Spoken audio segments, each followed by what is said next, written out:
Nietzsche didn't write a book, he lit a match. Thus Spoke Zarathustra is the fire that followed, and you're about to walk straight into it. Today, we are cracking open the philosophical volcano that is Friedrich Nietzsche's Thus Spoke Zarathustra. This isn't just a book, it's a divine hallucination, a poetic scream into the abyss, and the roadmap for becoming something more than human. Nietzsche didn't write philosophy, he wrote prophecy, and Zarathustra, he's your guide and your warning.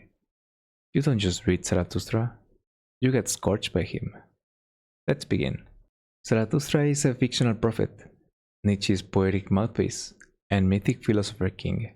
He's lived alone in the mountains for 10 years, digesting the truth in silence. When he finally descends, he doesn't bring commandments or holy laws. He brings riddles, paradoxes, and a war against passive existence. He doesn't want disciples. He wants thinkers. He wants dangerous minds. Zarathustra's teachings are meant to wound, to rip through the lies we live by, and expose the empty scaffolding underneath. He is both gentle and cruel, comforting and brutal, a divine contradiction in human form. God is dead, Zarathustra declares, not in glee, but in mourning. And what he means is this: the metaphysical architecture that held up Western morality, Christianity, objective truth, eternal judgment, is crumbling. Science, reason, and the modern world killed God, but left us with nothing to replace him. And so we drift, clinging to hollow systems, consumerism, nationalism, comfort. Nietzsche doesn't celebrate this.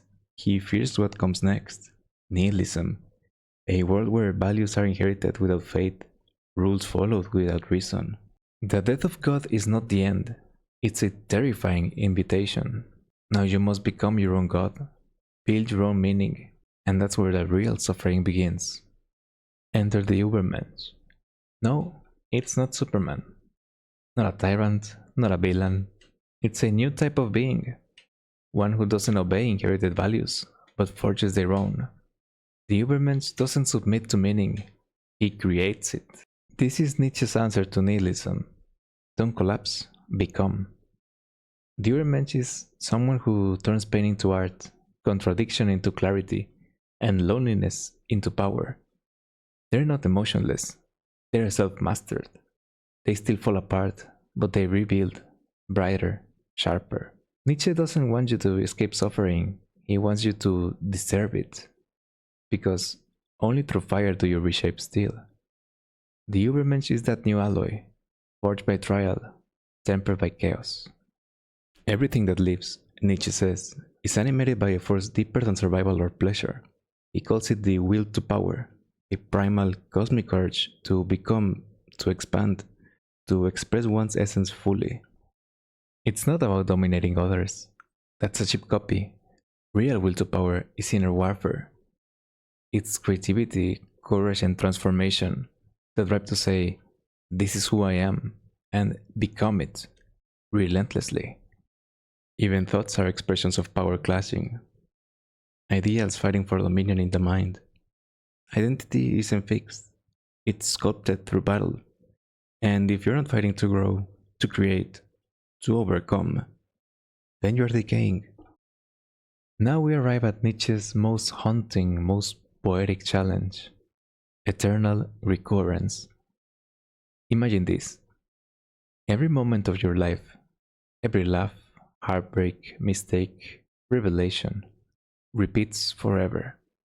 The same life, again and again, infinitely. Would you celebrate it? Or break under the weight? Nietzsche dares you to live as though this were true, to affirm life so completely, with such fierce gratitude and radical acceptance, that you will relive it eternally. Not because it's perfect, but because it's yours. Eternal recurrence isn't a theory, it's a filter. If you wouldn't say yes to your life forever, then something has to change. Zarathustra doesn't just descend once. He preaches, is misunderstood, retreats, despairs, and returns. His journey is not linear, it spirals. This is Nietzsche's final lesson. Truth is not a destination, It's a rhythm, a pulse. Zarathustra ends not with a conclusion, but with a transformation. He becomes the dance, the laugh, the flame that doesn't consume, but illuminates. He becomes the one who says yes to sorrow, to ecstasy, to contradiction. So, what did Zarathustra say? He said God is dead. He said you must create your own values. He said suffering is not the enemy, it's the forge. He said the test of your life is whether you choose it again, and again, and again. He said become who you are.